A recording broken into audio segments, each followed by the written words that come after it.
ਬੰਦੋਂ ਬਾਰ ਬਾਰ ਜਗਦੀਸਾ। ਏਕੰਕਾਰ ਸਤਿਗੁਰੂ ਤਿਹ ਪ੍ਰਸਾਦ ਸਚ ਹੋਏ। ਵਾਹਿਗੁਰੂ ਜੀ ਕੀ ਫਤਿਹ। ਹੈ ਬਿਘਨ ਬਿਨਾਸਨ ਸੋਏ। ਜਿਸ ਮਹਿ ਅੰਮ੍ਰਿਤ ਗਿਆਨ ਹੈ ਮਾਨਕ ਭਗਤ ਵੈਰਾਗ। ਗੁਰੂ ਗ੍ਰੰਥ ਸਾਹਿਬ ਉਦਦ ਬੰਦੋਂ ਕਰ ਅਨੁਰਾਗ। ਗੁਰੂ ਗ੍ਰੰਥ ਸਾਹਿਬ ਉਦਦ ਬੰਦੋਂ ਕਰ ਅਨੁਰਾਗ। ਸਤਨਾਮ ਸ੍ਰੀ ਵਾਹਿਗੁਰੂ ਸਾਹਿਬ ਜੀ। ਦੋਹਰਾ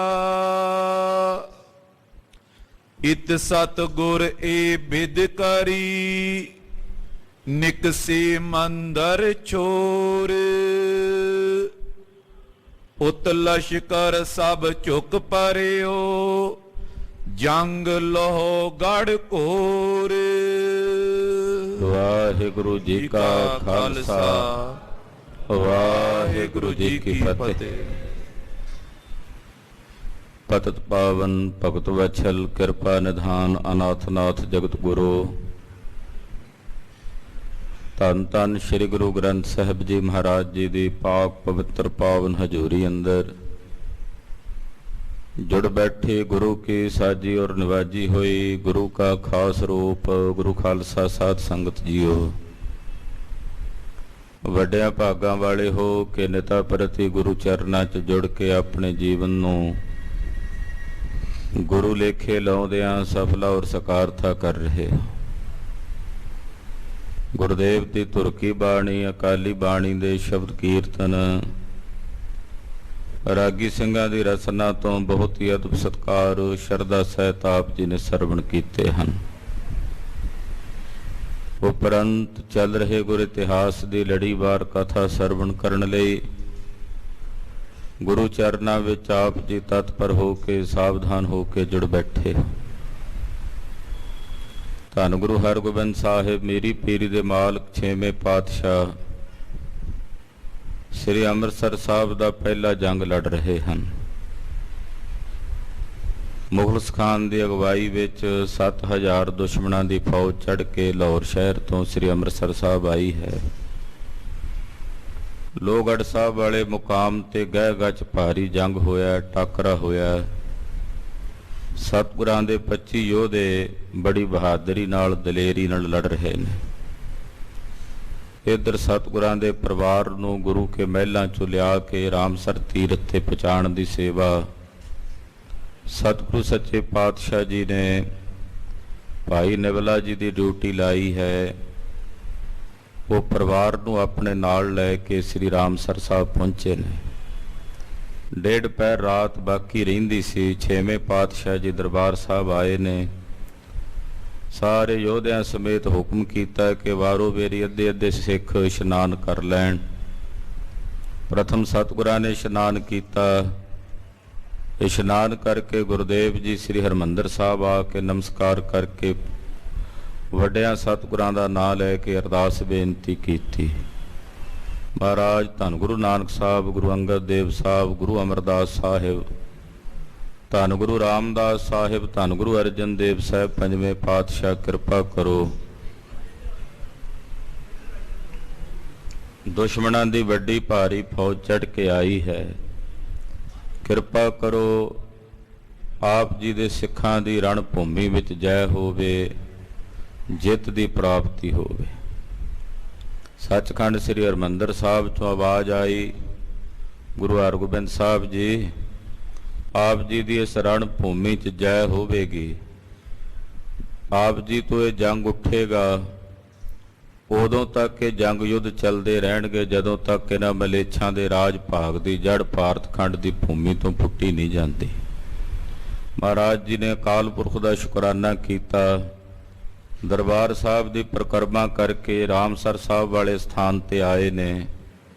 ਜਾ ਕੇ ਜਦੋਂ ਪਰਿਵਾਰ ਨੂੰ ਮਿਲੇ ਤੇ ਵੇਖਿਆ ਬੀਬੀ ਵੀਰੋ ਜੀ ਵਿੱਚ ਨਹੀਂ ਆਏ, ਕਿਉਂਕਿ ਬੀਬੀ ਵੀਰੋ ਜੀ ਮਾਤਾ ਜੀ ਹੋਣੀ ਸੋਚਦੇ ਰਹੇ ਮਾਤਾ ਦਮੋਦਰੀ ਜੀ ਕਿ ਮਾਤਾ ਮਰਵਾਈ ਜੀ ਹੋਣਾ ਨਾਲ ਹੋਣਗੇ। ਉਹ ਸੋਚਦੇ ਰਹੇ ਕਿ ਮਾਤਾ ਦਮੋਦਰੀ ਜੀ ਨਾਲ ਹੋਣਗੇ। ਇਸ ਹਫੜਾ ਦਫੜੀ ਵਿੱਚ ਵੀਰੋ ਜੀ ਉਹ ਆਪਣੀਆਂ ਕੁਝ ਗੁੱਡੀਆਂ ਜਿਹੜੇ ਸਨ, ਖਿਡੌਣੇ ਸਨ, ਉਹਨਾਂ ਨੂੰ ਇਕੱਠੇ ਕਰਨ ਲੱਗ ਪਏ ਔਰ ਉੱਥੇ ਹੀ ਰਹਿ ਗਏ ਮਹਿਲਾਂ 'ਚ। ਮਹਾਰਾਜ ਜੀ ਨੇ ਭਾਈ ਸਿੰਘਾ ਪ੍ਰੋਤ ਜੀ ਔਰ ਭਾਈ ਬਾਬਕ ਜੀ ਦੀ ਡਿਊਟੀ ਲਾਈ ਕਿ ਤੁਸੀਂ ਮਹਿਲਾਂ 'ਚ ਜਾ ਕੇ ਵੀਰੋ ਜੀ ਨੂੰ ਲੈ ਕੇ ਆਓ। ਆਪਣੇ ਹੱਥ ਦਾ ਸਿਮਰਨਾ ਦਿੱਤਾ ਕਿ ਵੀਰੋ ਨੇ ਉੱਦਾਂ ਨਹੀਂ ਤੁਹਾਡੇ ਨਾਲ ਆਉਣਾ ਜਦੋਂ ਤੱਕ ਤੁਸੀਂ ਇਹ ਸਾਡੀ ਨਿਸ਼ਾਨੀ ਨਹੀਂ ਦਿਖਾਓਗੇ। ਇਹ ਨਿਸ਼ਾਨੀ ਵੇਖ ਕੇ ਉਹ ਤੁਹਾਡੇ ਨਾਲ ਚੱਲ ਕੇ ਆਉਣਗੇ। ਭਾਈ ਬਾਬਕ ਜੀ ਔਰ ਭਾਈ ਸਿੰਘਾ ਪ੍ਰੋਤ ਜੀ ਗੁਰੂ ਕੇ ਮਹਿਲਾਂ ਵੱਲ ਗਏ ਨੇ। ਇੱਧਰ 6ਵੇਂ ਪਾਤਸ਼ਾਹ ਜੀ ਰਾਮਸਰ ਸਾਹਿਬ ਵਾਲੇ ਸਥਾਨ ਤੇ ਹਾਜ਼ਰ ਨੇ ਫੌਜਾਂ ਸਮੇਤ। ਉਧਰ ਲੋਹਗੜ੍ਹ ਸਾਹਿਬ ਵਾਲੇ ਕਿਲੇ ਵਿੱਚ ਜੰਗ ਹੋ ਰਿਹਾ ਹੈ। ਆਓ ਮਨ ਬਿਰਤੀਆਂ ਇਕਾਗਰ ਕਰਕੇ ਸਤਿਗੁਰੂ 6ਵੇਂ ਪਾਤਸ਼ਾਹ ਧੰਨ ਗੁਰੂ ਹਰਗੋਬਿੰਦ ਸਾਹਿਬ ਜੀ ਦੇ ਪਵਿੱਤਰ ਇਤਿਹਾਸ ਦੀ ਚੱਲ ਰਹੀ ਲੜੀਵਾਰ ਕਥਾ ਸਰਵਣ ਕਰੀਏ। ਗੁਰੂ ਚਰਨਾਂ ਵਿੱਚ ਆਪਣੀਆਂ ਹਾਜ਼ਰੀਆਂ ਲਵਾਓ, ਰਸਨਾ ਨੂੰ ਪਵਿੱਤਰ ਕਰੋ ਤੇ ਸਮੂਹ ਮਾਈ ਭਾਈ ਆਖੋ ਜੀ ਸਤਨਾਮ ਸ੍ਰੀ ਵਾਹਿਗੁਰੂ ਸਾਹਿਬ ਜੀ। ਸਤਨਾਮ ਸ੍ਰੀ ਵਾਹਿਗੁਰੂ ਸਾਹਿਬ ਜੀ। ਦੋਹਰਾ ਇਤ ਸਤਿਗੁਰ ਏ ਬਿਦ ਕਰੀ ਨਿਕਸੇ ਮੰਦਰ ਛੋਰ। ਇਧਰ ਧੰਨ ਸ਼੍ਰੀ ਗੁਰੂ ਹਰਗੋਬਿੰਦ ਸਾਹਿਬ ਸੱਚੇ ਪਾਤਸ਼ਾਹ ਜੀ ਮਹਾਰਾਜ ਜੀ ਨੇ ਇਸ ਪ੍ਰਕਾਰ ਨਾਲ ਇਹ ਸਾਰੀ ਤਿਆਰੀ ਕੀਤੀ। ਮਹਿਲਾਂ ਵਿੱਚੋਂ ਚੱਲ ਕੇ ਸਾਰਾ ਪਰਿਵਾਰ ਸਤਿਗੁਰਾਂ ਦਾ ਰਾਮਸਰ ਸਾਹਿਬ ਵਾਲੇ ਸਥਾਨ ਤੇ ਪੁੱਜ ਗਿਆ। ਉਤ ਲਸ਼ਕਰ ਸਭ ਝੁਕ ਪਰਿਓ ਜੰਗ ਲੋ ਗੜ ਘੋਰ। ਉਧਰ ਦੁਸ਼ਮਣਾਂ ਦੀ ਜਿਹੜੀ ਵੱਡੀ ਭਾਰੀ ਫੌਜ ਸੀ ਉਹ ਲੋਹਗੜ੍ਹ ਕਿਲੇ ਦੇ ਉੱਤੇ ਸਾਰੀ ਫੌਜ ਝੁਕ ਕੇ ਪੈ ਗਈ। ਉਹਨਾਂ ਦੇ ਮਨ 'ਚ ਇਹ ਸੀ ਕਿ ਇੱਥੇ 6ਵੇਂ ਪਾਤਸ਼ਾਹ ਜੀ ਲੜਦੇ ਹੋਣਗੇ, ਤਦੇ ਇੱਥੋਂ ਤੋਪਾਂ ਦੇ ਗੋਲੇ ਦਗ ਰਹੇ ਹਨ। ਉਹਨਾਂ ਨੇ ਸਾਰਾ ਦਲ ਜਿਹੜਾ ਸੀ ਇੱਥੇ ਝੋਕ ਦਿੱਤਾ। ਲੋਹਗੜ੍ਹ ਕਿਲੇ ਉੱਤੇ ਸਾਰੀ ਫੌਜ ਨੇ ਇਕੱਠਿਆਂ ਹਮਲਾ ਬੋਲ ਦਿੱਤਾ। ਚੌਪਈ ਸ਼ਲਖ ਤੁਫੰਗਨ ਬ੍ਰਿੰਦ ਚਲਾਈ। ਲੋਹਗੜ੍ਹ ਸਾਹਿਬ ਵਾਲੇ ਸਥਾਨ ਤੇ ਬਹੁਤ ਭਿਆਨਕ ਘੋਰ ਸੰਗਰਾਮ ਮਚਿਆ ਹੈ, ਬਹੁਤ ਭਿਆਨਕ ਜੰਗ ਤੇ ਯੁੱਧ ਮਚਿਆ ਹੈ, ਜਿਹਦੇ ਵਿੱਚ ਬੰਦੂਕਾਂ ਚੱਲ ਰਹੀਆਂ ਹਨ, ਬੰਦੂਕਾਂ ਦੀਆਂ ਸ਼ਲਖਾਂ ਚੱਲ ਰਹੀਆਂ ਹਨ। ਸ਼ਲਖ ਕਹਿੰਦੇ ਨੇ 10 20 50 ਬੰਦੂਕਾਂ ਇਕੱਠੀਆਂ ਗੋਲੀਆਂ ਦਾਗ ਦੇਣੀਆਂ, ਉਹਨੂੰ ਸ਼ਲਖ ਬੋਲਦੇ ਨੇ। ਤੋ ਕਹਿੰਦੇ ਸ਼ਲਖ ਤੁਫੰਗਨ ਬ੍ਰਿੰਦ ਚਲਾਈ, ਸੈਂਕੜੇ ਬੰਦੂਕਾਂ ਦੀਆਂ ਗੋਲੀਆਂ ਦੀ ਸ਼ਲਖ ਚੱਲੀ ਹੈ। ਬੀਚ ਲੋਹਗੜ੍ਹ ਮਾਰ ਮਚਾਈ। ਲੋਹਗੜ੍ਹ ਸਾਹਿਬ ਵਾਲੇ ਸਥਾਨ ਤੇ ਬਹੁਤ ਭਿਆਨਕ ਜੰਗ ਦੀ ਮਾਰ ਮਚੀ ਹੈ। ਕਿਲੇ ਉੱਤੇ ਜਿੱਥੇ ਸਤਿਗੁਰਾਂ ਦੇ ਸਿੱਖ ਮੋਰਚੇ ਲਾ ਕੇ ਲੜ ਰਹੇ ਸਨ, ਸਾਰੇ ਤੁਰਕਾਂ ਨੇ ਬੜੇ ਜ਼ੋਰ ਨਾਲ ਹੱਲਾ ਕੀਤਾ ਹੈ। ਇਤੇ ਉਤ ਕੀਰ ਲੀਨ ਜਬ ਗਾਡੇ। ਜਦੋਂ ਲੋਹਗੜ੍ਹ ਕਿਲੇ ਨੂੰ ਚਾਰੇ ਪਾਸਿਓਂ ਇਹਨਾਂ ਨੇ ਇਧਰੋਂ ਉਧਰੋਂ ਹੋ ਕੇ ਘੇਰਾ ਪਾ ਲਿਆ, ਦਾਰੁਨ ਜੰਗ ਮਚਿਓ ਰਿਸ ਬਾਡੇ। ਬੜਾ ਭਿਆਨਕ ਜੰਗ ਮਚਿਆ। ਸਤਿਗੁਰਾਂ ਦੇ ਸੂਰਮੇ ਬਹਾਦਰ ਯੋਧੇ ਖੂਬ ਜਾਨਾਂ ਹੂਲ ਕੇ ਬਹਾਦਰੀ ਨਾਲ ਦਲੇਰੀ ਨਾਲ ਲੜੇ ਹਨ। ਅਲਪ ਪੀਤ ਚੌ ਦਿਸ਼ ਮੈਂ ਤਾਏ। ਕਿਲੇ ਦੇ ਚਾਰੇ ਪਾਸੇ ਛੋਟੀ ਛੋਟੀ ਕੰਧ ਸੀ, ਕੋਈ ਬਹੁਤੀਆਂ ਵੱਡੀਆਂ ਉੱਚੀਆਂ ਕੰਧਾਂ ਨਹੀਂ ਸੀ, ਨਾਲ ਨਾਲ ਤੁਰਤ ਫੁਰਤੀ ਬਣਾਈਆਂ ਸੀ। ਛੋਟੀ ਜੀ ਵਲਗਣ ਜਿਹੜੀ ਸੀ ਉਹ ਚਾਰੇ ਪਾਸੇ ਕੀਤੀ ਹੋਈ ਸੀ। ਓਟਾ ਹਿਤ ਬਚਾਵ ਕੁਛ ਨਾਏ। ਤੇ ਬਚਣ ਵਾਸਤੇ ਕੋਈ ਬਹੁਤ ਵੱਡੀ ਓਟ ਨਹੀਂ ਸੀ ਕਿਲੇ ਦੀ, ਬਸ ਇੱਕ ਨਾਮ ਮਾਤਰ ਹੀ ਕਿਲਾ ਸੀ, ਉੱਚਾ ਥਾਂ ਸੀ। ਆਲੇ ਦੁਆਲੇ ਛੋਟੀਆਂ ਛੋਟੀਆਂ 5-5 4-4 ਫੁੱਟ ਦੀ ਕੰਧ ਹੋਵੇਗੀ, ਇਹਦੇ ਤੋਂ ਵੱਡਾ ਕੋਈ ਓਟਾ ਨਜ਼ਰ ਨਹੀਂ ਸੀ ਆਉਂਦਾ। ਕੀਤਕ ਚਿਰਸੋ ਲਰੇ ਜੁਜਾਰੇ। ਸਤਿਗੁਰਾਂ ਦੇ ਯੋਧੇ ਜੁਝਾਰੂ ਕੁਝ ਕੁ ਸਮਾਂ ਤੱਕ ਲੜਦੇ ਰਹੇ। 25 ਸਿੱਖ ਸੀ, 7000 ਦਾ ਡਟ ਕੇ ਮੁਕਾਬਲਾ ਕਰਦੇ ਰਹੇ। ਨੇਰੇ ਟੁਕਲੀ ਨਸ ਸਭ ਮਾਰੇ। ਕਹਿੰਦੇ ਜਦੋਂ ਨੇੜੇ ਆ ਗਈ ਦੁਸ਼ਮਣ ਦੀ ਫੌਜ, ਨੇੜੇ ਆ ਕੇ ਸਿੱਖਾਂ ਨੇ ਅਨੇਕਾਂ ਨੂੰ ਮਾਰਿਆ ਔਰ ਮਾਰਦਿਆਂ ਮਾਰਦਿਆਂ ਸਤਿਗੁਰਾਂ ਦੇ ਯੋਧੇ ਸ਼ਹਾਦਤ ਦਾ ਜਾਮ ਪ੍ਰਾਪਤ ਕਰ ਗਏ। ਸਾਰੇ ਯੋਧੇ ਸ਼ਹੀਦ ਹੋ ਗਏ। ਅੰਤ ਸਮੇਂ ਕਰਵਾਰ ਪ੍ਰਹਾਰੀ, ਔਰ ਅੰਤਮ ਸਵਾਸ ਤੱਕ, ਸਰੀਰ ਦੇ ਅੰਤਮ ਲਹੂ ਦੇ ਕਤਰੇ ਤੱਕ, ਜਦੋਂ ਤੱਕ ਚੋ ਕੇ ਜ਼ਮੀਨ ਤੇ ਨਹੀਂ ਡਿੱਗ ਪਿਆ, ਉਦੋਂ ਤੱਕ ਮਹਾਰਾਜ ਜੀ ਦੇ ਸੂਰਮੇ ਬਹਾਦਰ ਯੋਧੇ ਬੜੀ ਦਲੇਰੀ ਨਾਲ ਲੜਦੇ ਰਹੇ। ਹਤੀ ਅਨੇਕ ਕਹਾਂ ਲਗ ਮਾਰੇ, ਕਹਿੰਦੇ ਬਹੁਤ ਮਾਰੇ, 7000 ਤੋਂ ਵੱਧ ਦੁਸ਼ਮਣ ਸੀ। ਆਖਰਕਾਰ ਕਿੰਨਿਆਂ ਕੁ ਨੂੰ ਮਾਰਦੇ? 25 ਸਿੱਖ ਸੀ, ਕਿੰਨਿਆਂ ਕੁ ਨੂੰ ਮਾਰਦੇ? ਆਪਣੇ ਨਾਲੋਂ ਕਈ ਗੁਣਾ ਵੱਧ ਗਿਣਤੀ ਦੇ ਦੁਸ਼ਮਣਾਂ ਨੂੰ ਮਾਰ ਕੇ ਸ਼ਹੀਦ ਹੋਏ ਨੇ। ਗਿਰੇ ਜੂਝ ਕਰ ਜੰਗ ਮਝਾਰਾ, ਔਰ ਜੰਗ ਦੇ ਮੈਦਾਨ 'ਚ ਜੂਝ ਕੇ ਸੂਰਮਗਤੀ ਨੂੰ ਪ੍ਰਾਪਤ ਹੋਏ ਨੇ। ਸ਼ਹਾਦਤ ਦਾ ਜਾਮ ਇਹਨਾਂ ਯੋਧਿਆਂ ਨੇ ਪ੍ਰਾਪਤ ਕੀਤਾ ਹੈ। ਇਮ ਜਬ ਲੜਤ ਲੋਹਗੜ ਮਾਰਾ, ਇਸ ਤਰ੍ਹਾਂ ਲੜਦਿਆਂ ਲੜਦਿਆਂ ਲੋਹਗੜ ਕਿਲਾ ਜਿਹੜਾ ਸੀ ਉਹ ਤੁਰਕਾਂ ਨੇ ਫਤਿਹ ਕਰ ਲਿਆ। ਲੋਹਗੜ ਕਿਲੇ ਵਾਲਾ ਜਿਹੜਾ ਮੋਰਚਾ ਸੀ ਉਹਦੇ ਤੇ ਤੁਰਕਾਂ ਨੇ ਆਣ ਕੇ ਕਬਜ਼ਾ ਕਰ ਲਿਆ। ਅਧਿਕ ਅੰਧੇਰਾ ਦ੍ਰਿਸ਼ਟ ਨ ਪਰੇ, ਹਨੇਰਾ ਬਹੁਤ ਜ਼ਿਆਦਾ ਸੀ, ਅੰਧਕਾਰ ਸੀ। ਇੱਕ ਬੰਦੂਕਾਂ ਦੇ ਧੂਏ ਦਾ ਹਨੇਰਾ, ਦੂਜਾ ਘੋੜਿਆਂ ਦੇ ਪੌੜਾਂ ਨਾਲ ਉੱਡਦੀ ਮਿੱਟੀ ਦਾ ਹਨੇਰਾ। ਨਜ਼ਰ ਨਹੀਂ ਸੀ ਕੁਝ ਵੀ ਆਉਂਦਾ ਤੇ ਸੁਝਦਾ ਨਹੀਂ ਸੀ ਕੁਝ ਵੀ। ਜਾਣਿਓ ਇਆਂ ਨ ਕੋ ਅਬ ਅਰੇ, ਇਹਨਾਂ ਨੇ ਜਦੋਂ ਪੂਰਨ ਤੌਰ ਤੇ ਲੋਹਗੜ੍ਹ ਵਿੱਚ ਫਿਰ ਕੇ ਨਾ ਆਲੇ ਦੁਆਲੇ ਜਗ੍ਹਾ ਵੇਖ ਲਈ, ਭਾਂਪ ਲਈ, ਜਾਣ ਲਿਆ ਵੀ ਹੁਣ ਇੱਥੇ ਕੋਈ ਲੜਨ ਵਾਲਾ ਬਾਕੀ ਨਹੀਂ ਬਚਿਆ। ਸਤਿਗੁਰ ਕੀ ਮਹਿਲਨ ਕੋ ਗਏ, ਇਹਨਾਂ ਨੇ ਹੁਣ ਲੋਹਗੜ੍ਹ ਸਾਹਿਬ ਤੋਂ ਗੁਰੂ ਸਾਹਿਬ ਦੇ ਮਹਿਲਾਂ ਵੱਲ ਹੱਲਾ ਬੋਲਿਆ। ਵਿੱਚੋਂ ਸੂਈਏ ਜਾਣਦੇ ਸਨ ਭੇਤੀ ਜਿਹੜੇ ਸੀ ਜਸੂਸ ਕਿ ਗੁਰੂ ਸਾਹਿਬ ਜੀ ਦੇ ਮਹਿਲ ਕਿਹੜੇ ਪਾਸੇ ਨੇ। ਤੋ ਲੋਹਗੜ੍ਹ ਸਾਹਿਬ ਤੋਂ ਗੁਰੂ ਕੇ ਮਹਿਲਾਂ ਵਾਲੇ ਪਾਸੇ ਕੋਈ ਜ਼ਿਆਦਾ ਲੰਮਾ ਪੈਂਡਾ ਨਹੀਂ, ਬਿਲਕੁਲ ਨੇੜੇ ਹੀ ਹੈ। ਤੋ ਇਹ ਚੱਲ ਕੇ ਲੋਹਗੜ੍ਹ ਸਾਹਿਬ ਤੋਂ ਮਹਾਰਾਜ ਜੀ ਦੇ ਮਹਿਲਾਂ ਵੱਲ ਵਧੇ ਹਨ। ਕਿਤਕ ਸੁਦਾ ਸਰ ਦਿਸ਼ ਕੋ ਆਏ, ਕੁਝ ਕੁ ਸਿਪਾਹੀ ਮਹਾਰਾਜ ਜੀ ਦੇ ਮਹਿਲਾਂ ਵੱਲ ਗਏ ਤੇ ਕੁਝ ਕੁ ਸਿਪਾਹੀ ਜਿਹੜੇ ਸੀ ਉਹ ਸ੍ਰੀ ਅੰਮ੍ਰਿਤਸਰ ਸਾਹਿਬ, ਸ੍ਰੀ ਹਰਿਮੰਦਰ ਸਾਹਿਬ ਵੱਲ ਆਏ ਹਨ। ਸੋਨੋ ਹੀਰ ਪ੍ਰਵੇਸ਼ੇ ਉਜਾਈ, ਔਰ ਖਾਲੀ ਵੇਖ ਕੇ ਵੀ ਇੱਥੇ ਤਾਂ ਕੋਈ ਅੱਗੇ ਰੋਕਣ ਟੋਕਣ ਵਾਲਾ ਹੀ ਕੋਈ ਨਹੀਂ। ਜਿੰਨੇ ਸਿਪਾਹੀ ਸੀ ਮੂੰਹ ਤਾਣੇ ਹੋ ਕੇ ਪ੍ਰਵੇਸ਼ ਕਰ ਗਏ। ਕੋਸ਼ਟ ਭਰੇ ਪਰੇ ਜੋ ਮਠਿਆਈ, ਅੱਗੇ ਮਹਾਰਾਜ ਜੀ ਦੇ ਮਹਿਲਾਂ 'ਚ ਕੋਈ ਦਿਸਦਾ ਨਹੀਂ ਹੈ। ਕੋਠੇ ਭਰੇ ਹੋਏ ਸੀ ਮਠਿਆਈਆਂ ਦੇ ਨਾਲ। ਬੀਬੀ ਵੀਰੋ ਜੀ ਦੀ ਸ਼ਾਦੀ ਵਾਸਤੇ ਬਹੁਤ ਪਕਵਾਨ ਬਣਵਾ ਕੇ ਮਾਤਾ ਜੀ ਹੋਣਾ ਨੇ ਰੱਖੇ ਹੋਏ ਸੀ। ਕੋਠੇ ਭਰੇ ਹੋਏ ਸਨ। ਉਤੇ ਚੁਦਾ ਤੁਰਕ ਕਨੇਰੇ, ਗੁਰੂ ਸਾਹਿਬ ਨੇ ਜਿਵੇਂ ਬਚਨ ਕੀਤਾ ਸੀ ਵੀ ਇਹ ਤੁਰਕ ਹੀ ਖਾਣਗੇ, ਕਹਿੰਦੇ ਉਹ ਬਚਨ ਸੱਤ ਹੋਣਾ ਸੀ। ਇਹ ਜਿਹੜੇ ਸਿਪਾਹੀ ਆਏ ਸੀ ਤੁਰਕਾਂ ਦੇ, ਇਹ ਸਵੇਰ ਤੋਂ ਚੜ੍ਹੇ ਸੀ ਲਾਹੌਰ ਸ਼ਹਿਰ ਤੋਂ, ਦੁਪਹਿਰ ਤੋਂ ਹੀ, ਤੇ ਰਸਤੇ ਵਿੱਚ ਵੀ ਇਹਨਾਂ ਨੇ ਭੋਜਨ ਨਹੀਂ ਸੀ ਛਕਿਆ, ਰਾਤ ਵੀ ਲੰਗਰ ਨਹੀਂ ਸੀ, ਭੋਜਨ ਨਹੀਂ ਸੀ ਛਕਿਆ, ਭੁੱਖੇ ਸਨ ਤੇ ਭੁੱਖਿਆਂ ਦੇ ਹੱਥ ਮਠਿਆਈ ਲੱਗ ਗਈ। ਲਵਪੁਰੇ ਅਚਿਓ ਚੜੇ ਜਿਸ ਬੇਰੇ, ਜਦੋਂ ਲਾਹੌਰ ਸ਼ਹਿਰ ਤੋਂ ਇਹਨਾਂ ਨੇ ਚੜ੍ਹਾਈ ਕੀਤੀ ਸੀ ਉੱਥੋਂ ਇਹ ਛੱਕ ਕੇ ਟੁਰੇ ਸਨ। ਲੀਲੀ ਕਰ ਵਿਸਾਲ ਪਕਵਾਨ, ਹੁਣ ਇੱਥੇ ਪਕਵਾਨ ਲੱਭੇ, ਲੈ ਕੇ ਪਕਵਾਨ ਰੱਜ ਕੇ ਖਾਣ ਲੱਗੇ। ਹਰਖਤ ਹੋਤ ਲਗੇ ਮਿਲ ਖਾਨ, ਹਰਖਤ ਖੁਸ਼ੀ ਦੇ ਨਾਲ ਉਹ ਮਠਿਆਈਆਂ ਚੁੱਕਦੇ ਖਾਂਦੇ, ਪਕਵਾਨ ਚੁੱਕਦੇ ਤੇ ਖਾਂਦੇ ਹਨ। ਅਪਰਨ ਕੋ ਬੁਲਾਏ ਟਿਗਲੀਤ, ਹੋਰ ਜਿਹੜੇ ਇਹਨਾਂ ਦੇ ਨਾਲ ਦੇ ਸਾਥੀ ਸੀ ਉਹਨਾਂ ਨੂੰ ਵੀ ਬੁਲਾ ਲੈਂਦੇ, ਕਹਿੰਦੇ ਆ ਜਾਓ ਭਾਈ ਤੁਸੀਂ ਵੀ ਛਕ ਲਓ, ਇੱਥੇ ਤਾਂ ਕੋਈ ਹੈ ਨਹੀਂ, ਇਹ ਮਠਿਆਈਆਂ ਜ਼ਰੂਰ ਪਈਆਂ, ਪਕਵਾਨ ਜ਼ਰੂਰ ਪਏ ਨੇ, ਇਹ ਰੱਜ ਕੇ ਛਕੋ ਤੇ ਆਪਣੀ ਭੁੱਖ ਦੂਰ ਕਰੋ। ਖਾਣਾ ਖਾਓ ਆਪ ਤੈਂ ਦੇਤ, ਆਪ ਆਪਣੇ ਹੱਥੀਂ ਜਿਹੜੇ ਪਹਿਲਾਂ ਖਾ ਹਟੇ ਉਹ ਕੱਢ ਕੇ ਕੋਠਿਆਂ ਚੋਂ ਉਹ ਮਠਿਆਈਆਂ ਤੇ ਪਕਵਾਨ ਆਪਣੇ ਨਾਲ ਦੇ ਸਾਥੀਆਂ ਨੂੰ ਦਿੰਦੇ, ਕਹਿੰਦੇ ਲਓ ਆ ਵੀ ਖਾਓ, ਆ ਜਲੇਬਾਂ ਬਣੀਆਂ, ਘੇਵਰ ਬਣੇ ਐ, ਆ ਲੱਡੂ ਬਣੇ ਹੋਏ ਨੇ, ਆ ਖੁਰਮੇ ਨੇ, ਇਹ ਵੀ ਛਕੋ। ਏਦਾਂ ਛਕਾਉਂਦੇ ਹਨ। ਗੁਰ ਨੇ ਇਆਂ ਭਾਜ ਕਰ ਗਏ, ਕਹਿੰਦੇ ਗੁਰੂ ਤਾਂ ਹੈ ਨਹੀਂ ਇੱਥੇ ਜਿਹਨੂੰ ਫੜਨ ਆਏ ਸੀ, ਉਹ ਤਾਂ ਇੱਥੋਂ ਜਾਪਦਾ ਕਿਤੇ ਭੱਜ ਗਿਆ, ਦੂਰ ਚਲਾ ਗਿਆ।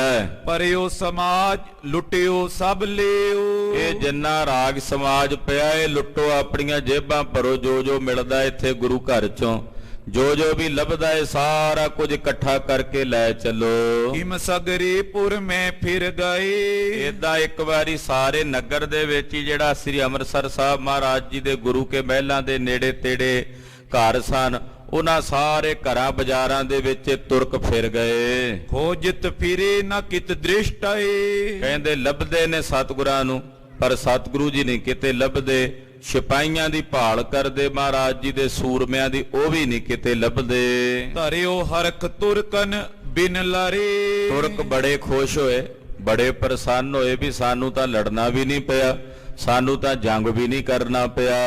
ਫਤਿਹ ਲਈ ਬਿਨ ਮਾਰੇ ਮਰੇ। ਗੁਰੂ ਨੂੰ ਮਾਰੇ ਬਿਨਾ ਤੇ ਜਾਂ ਜੰਗ ਦੇ ਮੈਦਾਨ 'ਚ ਉਹਨਾਂ ਨੂੰ ਦੁਸ਼ਮਣਾਂ ਨੂੰ ਮਾਰੇ ਬਿਨਾ ਤੇ ਆਪ ਮਰੇ ਬਿਨਾ ਸਾਨੂੰ ਫਤਿਹ ਮਿਲ ਗਈ ਹੈ।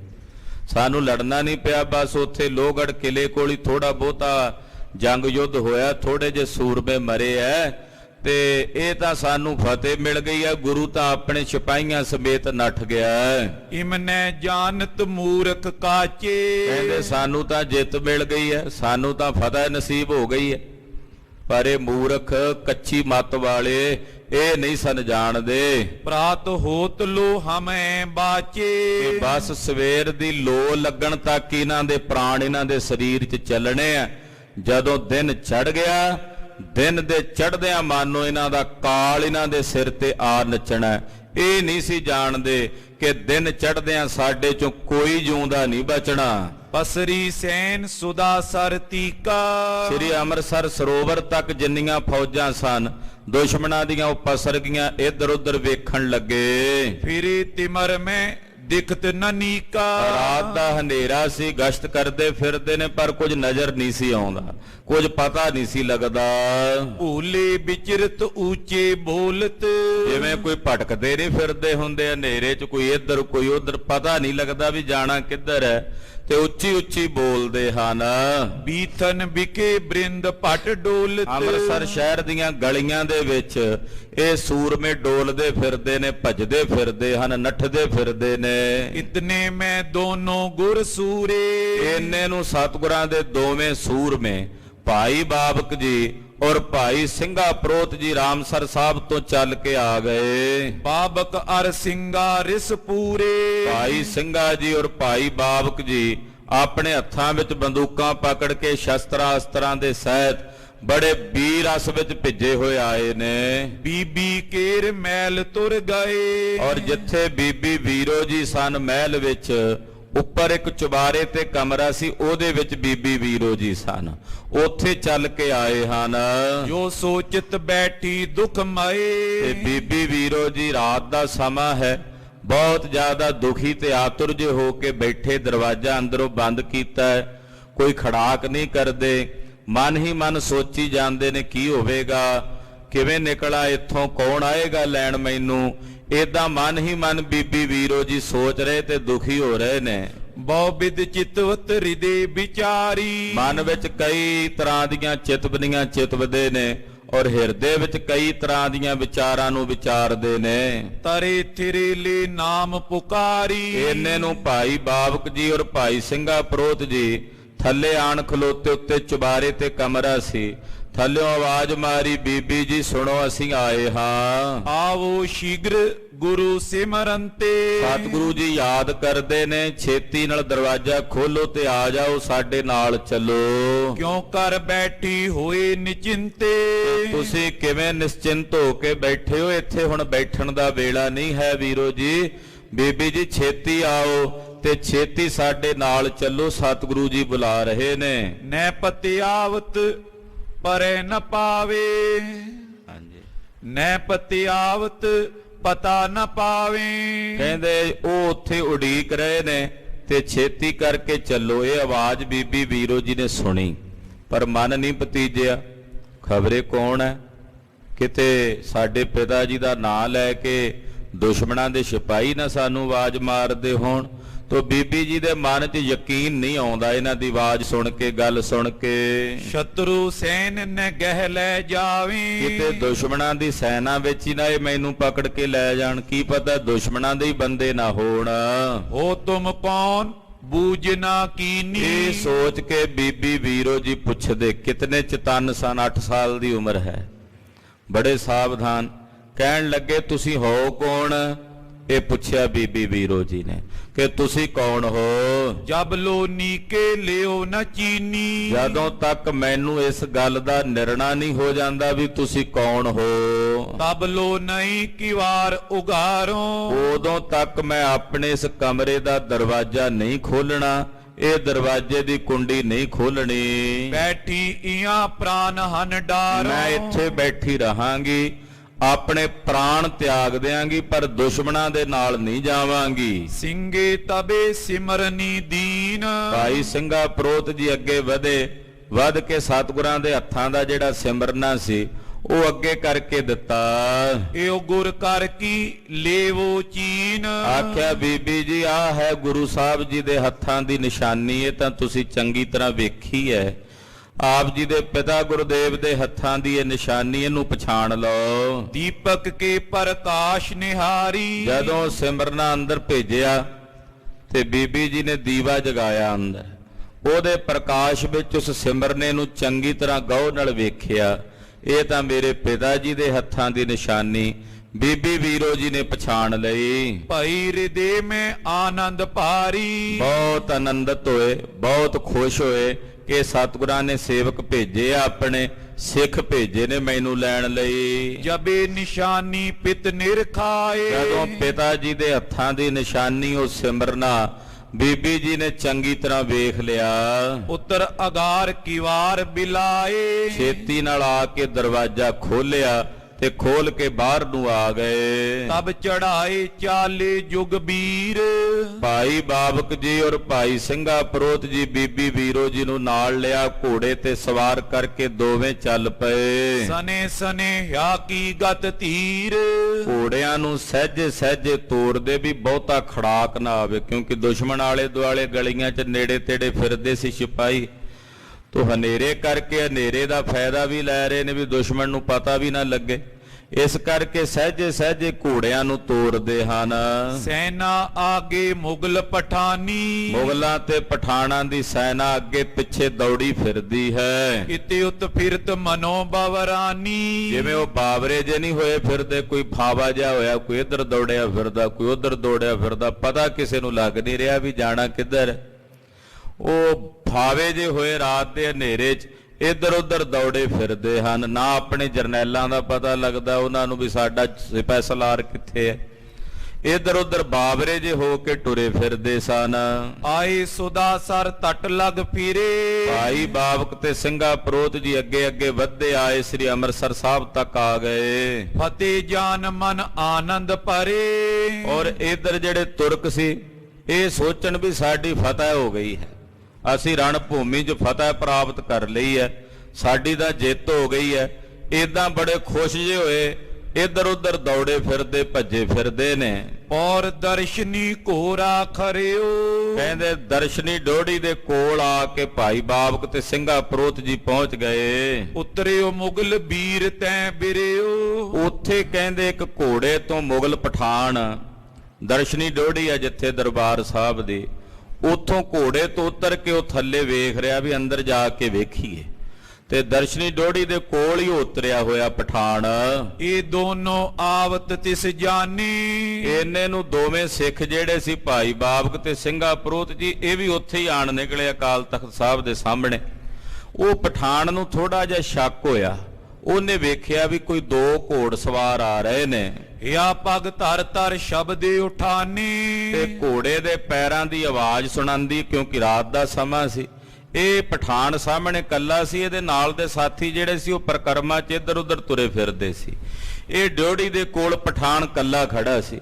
ਭਾਈ ਸਿੰਘਾ ਪ੍ਰੋਤ ਤੇ ਬਾਬਕ ਜੀ ਦਾ ਘੋੜਾ ਜਦੋਂ ਨੇੜੇ ਆਇਆ ਅਕਾਲ ਤਖਤ ਸਾਹਿਬ ਦੇ, ਇਹਨੇ ਪਛਾਣ ਕੀਤੀ, ਆਵਾਜ਼ ਸੁਣ ਕੇ ਅੰਦਾਜ਼ਾ ਲਾਇਆ ਵੀ ਦੋ ਘੋੜ ਸਵਾਰ ਨੇ। ਚਮਕ ਮੁਗਲ ਤਬ ਤੋਂ ਮਰ ਗਇਓ। ਕਹਿੰਦੇ ਮੁਗਲ ਨੇ ਸੋਚਿਆ ਵੀ ਕਿਤੇ, ਇਹਨੂੰ ਸ਼ੱਕ ਜਿਹਾ ਹੋਇਆ ਕਿ ਕਿਤੇ ਗੁਰੂ ਸਾਹਿਬ ਜਾਂ ਉਹਨਾਂ ਦੇ ਸਿਪਾਹੀ ਨਾ ਹੋਣ। ਇਹਦੇ ਹੱਥ ਦੇ ਵਿੱਚ ਬਰਛੀ ਸੀ, ਇਹ ਨੈਣ ਤਿਆਰ ਬਰ ਤਿਆਰ ਹੋ ਕੇ ਆਪਣੀ ਬਰਛੀ ਸੰਭਾਲੀ। ਆਹੋ ਕੌਣ ਤੁਮ ਬਲ ਭਰ ਕਇਓ। ਹਨੇਰਾ ਸੀ, ਪਤਾ ਨਹੀਂ ਸੀ ਲੱਗਦਾ, ਤੇ ਛਾਤੀ 'ਚ ਪੂਰਾ ਬਲ ਭਰ ਕੇ ਗਰਜਵੀਂ ਆਵਾਜ਼ 'ਚ ਪਠਾਨ ਬੋਲਿਆ, ਕੌਣ ਹੈ ਬਈ? ਏਦਾਂ ਉੱਚੀ ਆਵਾਜ਼ 'ਚ ਬੋਲਿਆ, ਪੁੱਛਦਾ ਬਾਬਕ ਪਨਿਓ ਆਪਨੇ ਭਾਈ। ਭਾਈ ਬਾਬਕ ਜੀ ਅੱਗੋਂ ਬੋਲੇ, ਕੋਈ ਨਹੀਂ ਮੀਆਂ ਜੀ, ਆਪਣੇ ਹੀ ਭਰਾ ਨੇ। ਕਰ ਹਨੇਰਾ ਸੀ ਨਾ, ਪਤਾ ਨਹੀਂ ਸੀ ਲੱਗਦਾ। ਭਾਈ ਬਾਬਕ ਜੀ ਕਹਿੰਦੇ, ਕੋਈ ਨਹੀਂ, ਆਪਣੇ ਹੀ ਭਾਈ ਨੇ। ਥਿਰੇ ਰਹੋ ਰਾਖੋ ਤਕਰਾਈ। ਆ ਖਲੋਤਾ ਰਹਾ ਇੱਥੇ, ਸਾਵਧਾਨੀ ਨਾਲ ਪਹਿਰਾ ਦੇਈ, ਵੇਖੀ ਕੋਈ ਆਵੇ ਨਾ। ਭਾਈ ਬਾਬਕ ਜੀ ਕਹਿੰਦੇ, ਇੱਥੇ ਹੀ ਨਹੀਂ, ਖਲੋ ਕੇ ਸਾਵਧਾਨੀ ਨਾਲ ਪਹਿਰਾ ਦੇ। ਖੋਜਤ ਗੁਰ ਕੋ ਵਿਚਰਤ ਸਾਰੇ। ਅਸੀਂ ਲੱਭ ਰਹੇ ਹਾਂ ਗੁਰੂ ਜੀ ਨੂੰ, ਹੋ ਸਕਦਾ ਇੱਧਰ ਨੂੰ ਆ ਜਾਣ ਜਿੱਥੇ ਤੂੰ ਖੜਾ, ਤੇ ਅਸੀਂ ਵੀ ਲੱਭ ਰਹੇ ਹਾਂ, ਇੱਧਰ ਉੱਧਰ ਫਿਰ ਕੇ ਵੇਖਦੇ ਹਾਂ, ਬਾਕੀ ਵੀ ਸਿਪਾਹੀ ਭਾਲ ਕਰ ਰਹੇ ਨੇ। ਤੁਮਨੇ ਅਬਲੋ ਨਹੀਂ ਨਿਹਾਰੇ। ਹਾਂ, ਕਿਤੇ ਵੇਖਿਆ ਤਾਂ ਨਹੀਂ ਗੁਰੂ ਜੀ ਨੂੰ ਇੱਧਰ ਆਉਂਦਾ ਜਾਂਦਾ। ਭਾਈ ਬਾਬਕ ਜੀ ਸਗੋਂ ਨਹੀਂ ਪੁੱਛਦੇ, ਹਨੇਰਾ ਸੀ ਨਾ, ਪਤਾ ਨਹੀਂ ਸੀ ਲੱਗਦਾ। ਕਹਿੰਦੇ ਤੱਕਿਆ ਨਾ ਨਹੀਂ ਇੱਧਰ ਕਿਤੇ ਸਤਿਗੁਰੂ ਜੀ ਨੂੰ ਆਉਂਦਾ ਜਾਂਦਾ। ਇਮ ਕਹਿ ਚਲੇ ਜਾਤੇ ਅਗਵਾਏ। ਏਦਾਂ ਕਹਿ ਕੇ ਭਾਈ ਬਾਬਕ ਜੀ ਨਾਲ ਹੀ ਘੋੜਾ ਥੋੜੇ ਥੋੜੇ ਸਹਿਜੇ ਸਹਿਜੇ ਤੋਰਦੇ ਤੁਰੇ ਜਾਂਦੇ। ਮੁਗਲ ਬਰੋਬਰ ਕਿਉ ਜਬ ਆਏ। ਉਹ ਮੁਗਲ ਵੀ ਸਹਿਜੇ ਜੇ ਥੋੜਾ ਜਿਹਾ ਅੱਗੇ ਵੱਧ ਗਿਆ, ਤੇ ਜਦੋਂ ਭਾਈ ਬਾਬਕ ਜੀ ਹੋਣਾ ਦੇ ਬਰਾਬਰ ਨੇੜੇ ਪਹੁੰਚਣ ਲੱਗਾ, ਚਰਿਓ ਖਰੋ ਸਾ ਯੁੱਧ ਸਵਧਾਨਾ। ਤੇ ਉਹ ਵੀ ਘੋੜੇ ਤੇ ਛਾਲ ਮਾਰ ਕੇ ਚੜ ਕੇ ਘੋੜਾ ਨੇੜੇ ਕਰ ਲਿਆ। ਤਬ ਸਿੰਘੇ ਮਨ ਐਸੇ ਜਾਨਾ। ਭਾਈ ਸਿੰਘਾ ਪ੍ਰੋਤ ਜੀ ਨੇ ਵੇਖਿਆ ਵੀ ਪਠਾਨ ਤਾਂ ਘੋੜੇ ਤੇ ਚੜ ਕੇ ਸਾਡੇ ਨਾਲ ਨੇੜੇ ਆਉਣ ਲੱਗਾ। ਚਮੋ ਇਆਂ ਲਗ ਪਸਰੀ ਸਾਰੇ। ਔਰ ਦੁਸ਼ਮਣ ਦੀ ਫੌਜ ਇੱਥੇ ਨੇੜੇ ਤੇੜੇ ਹੀ ਫਿਰਦੀ ਆ ਸਾਰੀ। ਦਰਬਾਰ ਸਾਹਿਬ ਦੀ ਪਰਿਕਰਮਾ ਵਿੱਚ, ਅੰਮ੍ਰਿਤਸਰ ਸਰੋਵਰ ਦੀ ਪਰਿਕਰਮਾ ਵਿੱਚ ਹੀ ਫਿਰਦੇ ਨੇ ਸਾਰੇ। ਹੋਏ ਨਾ ਅਸ ਫਿਰ ਪਰੇ ਅਗਾਰੇ। ਕਿਤੇ ਐਸਾ ਨਾ ਹੋਵੇ ਵੀ ਇੱਥੇ ਭੇੜ ਸ਼ੁਰੂ ਹੋ ਜਾਏ, ਇੱਥੇ ਹੀ ਕਿਤੇ ਲੜਾਈ ਤੇ ਜੰਗ ਨਾ ਛਿੜ ਜਾਵੇ। ਉਹ ਚੱਕਿਆ ਕੀ ਬਾਗ ਉਚਾਈ। ਭਾਈ ਸਾਹਿਬ ਨੇ ਇੱਕਦਮ ਆਪਣੇ ਘੋੜੇ ਦੀਆਂ ਬਾਗਾਂ ਫਿਰ ਖਿੱਚੀਆਂ ਵੀ ਚੱਲ ਵੀ ਛੇਤੀ ਨਾਲ, ਹੁਣ ਕਰਦੇ ਹੱਲਾ। ਘੋੜੇ ਨੂੰ ਤੇਜ਼ੀ ਨਾਲ ਤੋਰਨ ਵਾਸਤੇ ਬਾਗਾਂ ਢਿੱਲੀਆਂ ਛੱਡੀਆਂ। ਕਰਿਓ ਤੇਜ ਕੁਛ ਚਲਿਓ ਪਲਾਈ। ਕਹਿੰਦੇ ਘੋੜਾ ਥੋੜਾ ਜਿਹਾ ਤੇਜ਼ ਕੀਤਾ, ਬਾਗਾਂ ਥੋੜੀਆਂ ਜਿਹੀਆਂ ਜਦੋਂ ਖਿੱਚੀਆਂ ਤੇ ਤੁਰਿਆ ਤੇ ਹਵਾ ਵਿੱਚ ਉੱਡਣ ਲੱਗਾ ਘੋੜਾ। ਬੀਬੀ ਕੇ ਪਗ ਭੂਖਨ ਛਨਕੇ। ਹੁਣ ਬੀਬੀ ਜੀ ਦੇ ਚਰਨਾਂ ਦੇ ਵਿੱਚ, ਬੀਬੀ ਵੀਰੋ ਜੀ ਦੇ ਚਰਨਾਂ ਵਿੱਚ ਕੋਈ ਆਭੂਸ਼ਣ ਗਹਿਣੇ ਪਾਏ ਹੋਏ ਸੀ, ਜਿਵੇਂ ਆਮ ਕੰਗਣ ਜੇ ਪਾਏ ਹੁੰਦੇ ਬੱਚਿਆਂ ਦੇ। ਉਹ ਕਹਿੰਦੇ ਇੱਕਦਮ ਖੜਕਣ ਲੱਗ ਪਏ। ਚਲਤ ਬੇਗ ਤੇ ਮਿਲ ਮਿਲ ਠਨਕੇ। ਹੁਣ ਜਦੋਂ ਘੋੜਾ ਤੁਰਦਾ ਤੇਜ਼ੀ ਦੇ ਨਾਲ, ਤੇ ਉਹ ਬੀਬੀ ਜੀ ਦੇ ਵੀਰੋ ਜੀ ਦੇ ਚਰਨਾਂ 'ਚ ਪਾਏ ਜਿਹੜੇ ਉਹ ਗਹਿਣੇ ਸਨ, ਘੁੰਗਰੂ ਜਿਹੜੇ ਸਨ, ਉਹ ਖਣਕਦੇ। ਉਹ ਘੋੜੇ ਦੀ ਤੇਜ਼ੀ ਦੇ ਨਾਲ ਉਹਨਾਂ ਦਾ ਖੜਾਕ ਸੁਣਦਾ। ਤਿੰਨ ਕੋ ਸ਼ਬਦ ਮੁਗਲ ਸੋ ਸੁਣ ਕੇ। ਉਹ ਜਿਹੜਾ ਮੁਗਲ ਪਠਾਨ ਖੜਾ ਸੀ, ਉਹਦੇ ਕੰਨਾਂ 'ਚੋਂ ਆਵਾਜ਼ ਪਈ। ਰੋਰਾ ਕਰਿਓ ਊਚ ਬਚਪਨ ਕੇ। ਇੱਕਦਮ ਉਹਨੇ ਰੌਲਾ ਪਾ ਦਿੱਤਾ। ਉਹਨੂੰ ਪਤਾ ਲੱਗ ਗਿਆ ਵੀ ਕੋਈ ਨਾ ਕੋਈ ਗੁਰੂ ਸਾਹਿਬ ਦੇ ਪਰਿਵਾਰ 'ਚੋਂ ਬੀਬੀ ਹੈ ਜਿਹਨੂੰ ਇਹ ਲੈ ਕੇ ਜਾ ਰਹੇ ਨੇ ਨਾਲ। ਉਹਨੇ ਇੱਕਦਮ ਰੌਲਾ ਪਾ ਦਿੱਤਾ, ਪਛਾਣ ਲਿਆ ਵੀ ਇਹ ਆਵਾਜ਼ ਤਾਂ ਬੀਬੀਆਂ ਦੇ ਪੈਰਾਂ ਵਿੱਚ ਪਾਏ ਜਿਹੜੇ ਗਹਿਣੇ ਹੁੰਦੇ ਆ ਉਹਨਾਂ ਦੀ ਹੈ। ਉਹਨੇ ਇੱਕਦਮ ਪਹਿਚਾਣ ਕਰਕੇ ਰੌਲਾ ਪਾ ਦਿੱਤਾ, ਆਵੋ ਧਾਏ ਸੁਪਟ ਹਮ ਸੰਗੀ। ਨਾਲ ਦੇ ਸਾਥੀਆਂ ਨੂੰ, ਆ ਜਾਓ ਮੇਰੇ ਨਾਲ ਦਿਓ ਸੂਰਮਿਓ, ਕਿੱਥੇ ਚਲੇ ਗਏ ਪਠਾਨੋ ਮੁਗਲੋ, ਛੇਤੀ ਆ ਜਾਓ। ਹੋਏ ਸੁਚੇਤ ਬਨ ਤੇਜ ਤੁਰੰਗੀ। ਛੇਤੀ ਆਓ, ਸੁਚੇਤ ਹੋ ਕੇ ਆਪਣੇ ਘੋੜੇ ਤੇਜ਼ ਕਰਕੇ ਆ ਜਾਓ। ਦੁਸ਼ਮਨ ਵਿੱਚ ਤੇ ਜਾਤ ਪਲਾਏ। ਆ ਦੁਸ਼ਮਣ ਆਪਣੇ ਵਿੱਚੋਂ ਦੀ ਨਿਕਲਦਾ ਜਾ ਰਿਹਾ। ਇਹ ਦੁਸ਼ਮਣ ਨੇ ਜਿਹੜੇ ਦੋ ਘੋੜ ਸਵਾਰ ਜਾ ਰਹੇ ਨੇ, ਇਹ ਸਾਡੇ ਵਿੱਚੋਂ ਦੀ ਨਿਕਲ ਕੇ ਚੱਲੇ ਨੇ। ਗੁਰੂ ਕਬੀਲੇ ਲੀਤ ਲੰਘਾਏ। ਮੈਨੂੰ ਜਾਪਦਾ ਵੀ ਗੁਰੂ ਦਾ ਕਬੀਲਾ ਹੋਵੇਗਾ ਨਾਲ। ਇਹ ਗੁਰੂ ਦੇ ਕਬੀਲੇ ਨੂੰ ਲੈ ਕੇ ਨਾਲ ਜਾ ਰਹੇ ਨੇ। ਰੋਕੋ ਜੇਲੇ ਨੋ ਹੈ ਬਾਜ। ਜੇ ਗੁਰੂ ਕੋਲੋਂ ਬਾਜ ਲੈਣਾ ਤੇ ਰੋਕ ਦੋ। ਗੁਰੂ ਦਾ ਕਬੀਲਾ ਹੋਣਾ, ਕੋਈ ਗੁਰੂ ਦੇ ਪਰਿਵਾਰ ਚੋਂ ਬੀਬੀ ਜਾਪਦੀ ਹੈ, ਉਹਨੂੰ ਪਕੜ ਲਵਾਂਗੇ ਤੇ ਗੁਰੂ ਕੋਲੋਂ ਆਪਣਾ ਬਾਜ ਲਵਾਂਗੇ। ਨਹੀਂ ਤਾਂ ਮਿਲ ਜੈ ਹੈ ਆਪਨ ਸਮਾਜ। ਤੇ ਜੇ ਆਪਾਂ ਇਹਨਾਂ ਨੂੰ ਨਾ ਰੋਕ ਸਕੇ ਤੇ ਇਹਨਾਂ ਨੇ ਭੱਜ ਕੇ ਜਾ ਕੇ ਆਪਣੇ ਪਰਿਵਾਰ ਨੂੰ, ਜਿੱਥੇ ਇਹਨਾਂ ਦਾ ਬਾਕੀ ਦਾ ਸਮਾਜ ਹੋਵੇਗਾ, ਉੱਥੇ ਜਾ ਮਿਲਣਗੇ, ਜਾ ਰਲਣਗੇ। ਫਿਰ ਨਹੀਂ ਆਪਣੇ ਕੋਲੋਂ ਫੜੇ ਜਾਣੇ, ਫਿਰ ਨਹੀਂ ਆਪਣੇ ਕਾਬੂ ਆਉਣ ਲੱਗੇ। ਏਵ ਪੁਕਾਰਤ ਮੂਰਖ ਮਾਨੀ। ਉਹ ਪਠਾਨ ਜਿਹੜਾ ਮਾਨੀ ਹੰਕਾਰੀ ਏਦਾਂ ਪੁਕਾਰਦਾ। ਪਰਮੇਸ਼ਰ ਵੱਲੋਂ ਖੇਡ ਇਹੋ ਜੀ ਵੀ ਇਹਦੇ ਨਾਲ ਦੇ ਸਾਥੀ ਕੁਝ ਵਾਹਵਾ ਦੂਰਲੇ ਪਾਸੇ, ਉਧਰ ਦੁਖ ਭੰਜਨੀ ਬੇਰੀ ਵਾਲੇ ਪਾਸੇ ਫਿਰੀ ਜਾਣ। ਇਹ ਕੱਲਾ ਹੀ ਸੀ ਇੱਧਰ।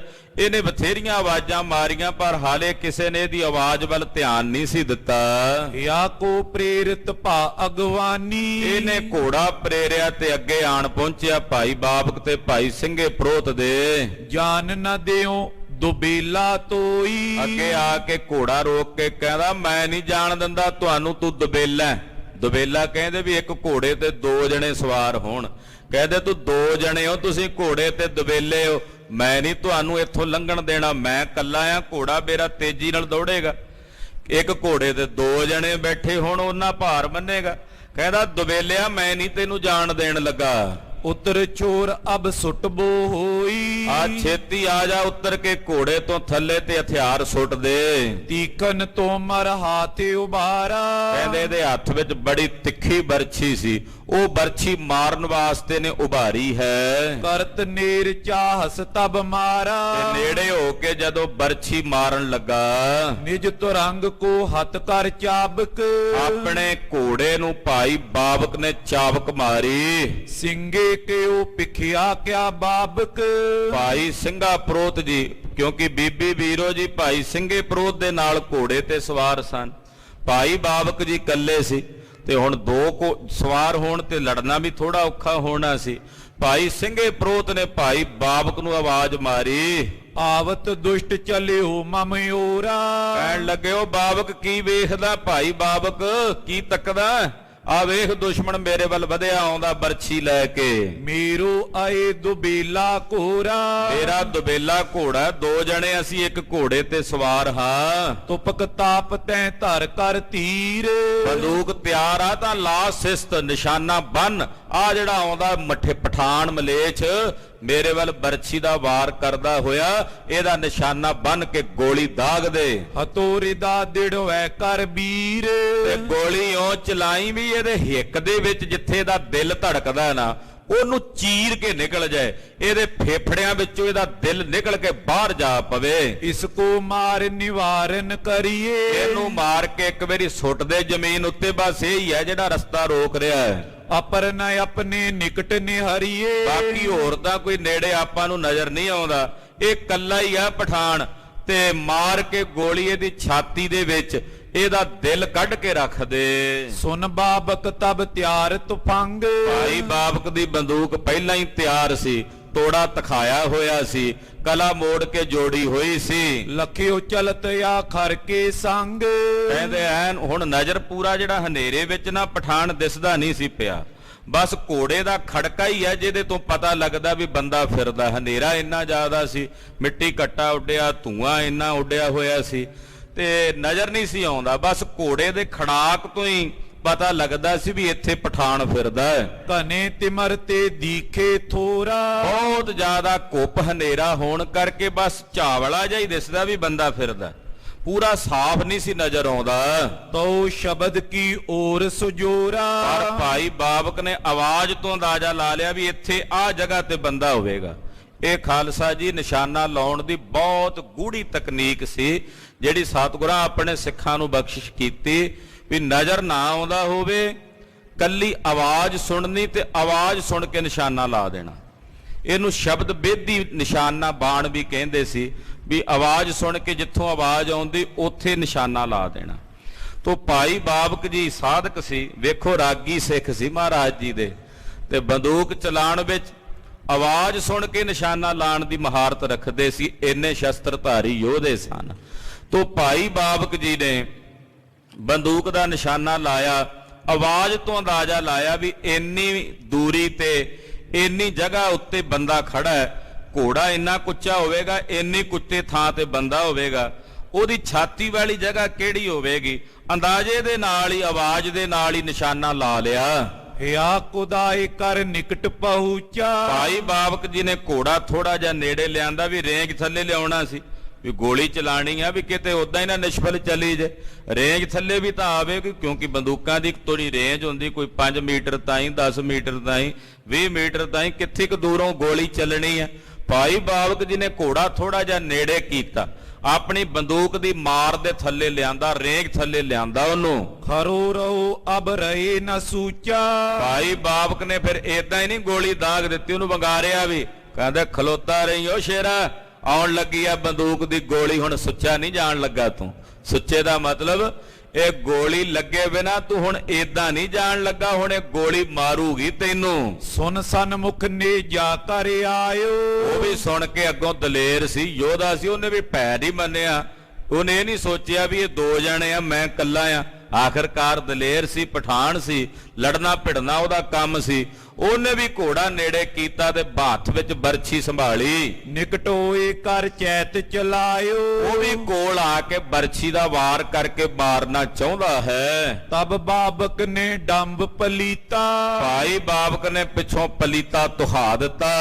ਹਤਿਓ ਦੁਸ਼ਟ ਕੇ ਹੋਏ ਨਿਰਪੀਤਾ। ਔਰ ਬੰਦੂਕ ਚੋਂ ਗੋਲੀ ਕੜਾਕ ਦੇ ਕੇ ਨਿਕਲੀ ਔਰ ਉਸ ਪਠਾਨ ਨੂੰ ਜਾ ਵੱਜੀ। ਲਗੀ ਦੁਗਲਕਾਂ ਛੁੱਟ ਕਰ ਛਾਤੀ। ਕਹਿੰਦੇ ਬੰਦੂਕ ਵਿੱਚ ਗੋਲੀਆਂ ਵੀ ਦੋ ਪਾਈਆਂ ਤੇ ਦੁਗਾੜਾ ਹੀ ਛੁੱਟਿਆ।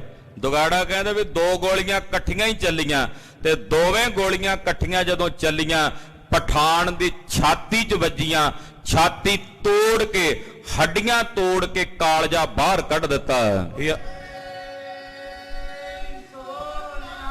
ਸਤਿ ਸ੍ਰੀ ਅਕਾਲ। ਅਗਲੇ ਪਾਸਿਓਂ ਗੋਲੀ ਵੱਜੀ, ਜਗ੍ਹਾ ਥੋੜੀ ਸੀ। ਪਿਛਲੇ ਪਾਸੇ ਜਦੋਂ ਗੋਲੀ ਨਿਕਲੀ ਨਾ, ਖੱਪਾ ਹੀ ਖੋਲ ਕੇ ਰੱਖ ਦਿੱਤਾ ਪਿਛਲੇ ਪਾਸਿਓਂ। ਹਵਾ ਆਲੇ ਦੁਆਲੇ ਕਹਿੰਦੇ ਅਗਲੇ ਪਾਸਿਓਂ ਜਾ ਕੇ ਪਿਛਲੇ ਪਾਸੇ ਆਰ-ਸਾਰ ਜਾਣ ਲੱਗ ਪਈ। ਯਾ ਤੇ ਉਛਰਿਓ ਧਰਾ ਪਪਾਤੀ। ਪਾਪੀ ਮਲੇਛ ਘੋੜੇ ਤੋਂ ਉਛਲ ਕੇ ਥੱਲੇ ਜ਼ਮੀਨ ਤੇ ਡਿੱਗਾ। ਮਨੋ ਮਤੰਗ ਸ਼ੀਰ ਨੇ ਮਾਰਾ। ਕਹਿੰਦੇ ਜਦੋਂ ਡਿੱਗਾ ਧੜਮ ਦੇ ਕੇ ਆਵਾਜ਼ ਆਈ, ਮਾਨੋ ਕਿਸੇ ਸ਼ੇਰ ਨੇ ਹਾਥੀ ਮਾਰਿਆ ਹੋਵੇ ਤੇ ਹਾਥੀ ਜ਼ਮੀਨ ਤੇ ਧੜਮ ਦੇ ਕੇ ਡਿੱਗਾ ਹੋਵੇ।